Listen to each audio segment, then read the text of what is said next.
পুরুষ সস্তা নয়, দায়িত্বশীল। একটা মেয়ে বাবার যেমন রাজকন্যা, স্বামীর তেমনই রানী। তবে আপনি বুঝতে পারবেন তখনই যখন তাকে হারাবেন। একটা বিষয় খেয়াল করলে বুঝতে পারি, ভালোবাসার গভীরতা প্রকাশ করা যায় না, অনুভব করে নিতে হয়।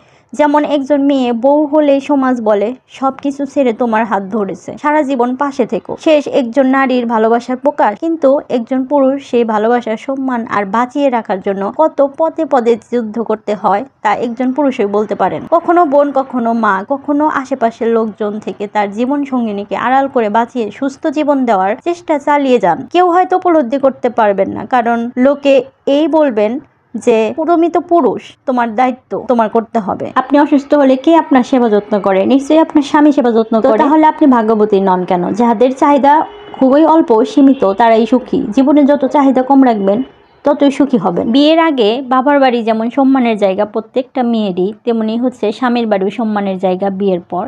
তবে আপনি একটা কথা খেয়াল করবেন, আপনার সারাদিন যাই হোক না কেন বা আপনার স্বামীর সাথে, তারপরে আত্মীয়স্বজনের সাথে যাই হোক না কেন, আপনার স্বামী কখনোই বলবে না যে তুমি চলে যাও।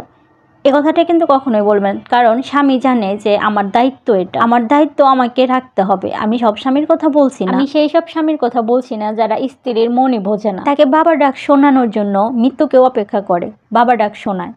একটা মেয়ের সারা জীবন তার সাথে সুখে দুঃখে কাটিয়ে দেয়, ভালো মন্দ সময়েও পাশে থাকে, আর কিছু টাকা পয়সা হলেই বউকেই ভুলে যায়। সেদিন পার্কে গিয়েছিলাম ঘুরতে, যাওয়ার পরে আমি পার্কে যা হাঁটতে করে এক আন্টি, 40 বছর বয়স হবে, 40-45 এরকম হবে, এক আন্টি দেখে বসে আছেন। তো তাকে দেখে আমার একটু মায়া লাগলো, তো একা একা বসে আছেন চুপচাপ। তো যাওয়ার পরে কাছে গিয়ে যখন বসলাম, তখন সে আমাকে দেখে অনেকটা মিষ্টি হাসি দিল এবং বললো যে কোথায় থাকো, এরকম জিজ্ঞেস করলো। তো আমিও তাকে জিজ্ঞেস করলাম আপনার কি মন খারাপ? তারপরে এক পর্যায়ে সে বললোই যে আমার মন খারাপ, আসলে 20 বছর দাম্পত্য জীবনে আজকে আমি এখন কোথায় যাব, বাবার বাড়িতেও যেতে পারবো না, এই জন্য আমি পার্কে এসে একা একা বসে আছি। কালকেও আসছিলাম, এসে কিছুক্ষণ থেকে ঘুরে গেছি, বাসায় গেছি, আবার আজকেও আসছি, আসলে যাওয়ার জায়গা নেই। আসলে এখন আমি কি করব? এখন কি আমি একা একা চলতে পারবো? আমাকে কি কেউ কাজ দেবে?